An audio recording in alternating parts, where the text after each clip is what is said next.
It has become known as the Temple of Skateboarding. It's our second home. If you want to skate, the doors are open. That's always been the way. But now the doors to this skate park on the outskirts of Buenos Aires are closed indefinitely.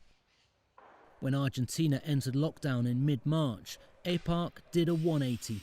They dismantled their installations to make small ramps for local skaters, generating some income to avoid closing for good. This skate park opened just before Argentina's 2001 financial collapse, making them experienced at navigating economic instability. It's like a built-in mechanism that we have, learning to stay in business and dealing with situations like this. This pandemic did not hit us out of the blue. We've had a very difficult past couple of years.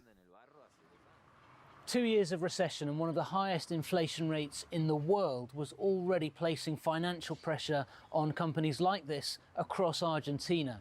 Now, as a result of the coronavirus pandemic, Argentina is expected to be one of the hardest hit economies in Latin America.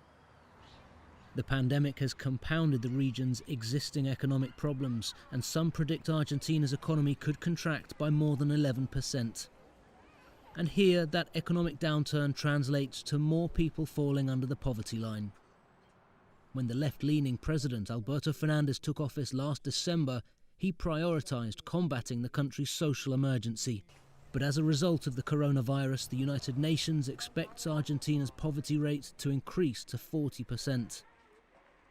While the country negotiates debt repayment with international creditors, Argentina's government has given financial aid to low-income sectors and companies to stave off an even greater social crisis during the pandemic. The problem in the country is that the sustainability of these programs is under question. When you look at a country like Chile or Uruguay or Peru even, that have ample access to international credit, there aren't many fears that a large fiscal deficit will lead to an erosion of living standards through inflation. In Argentina, unfortunately, this is the case.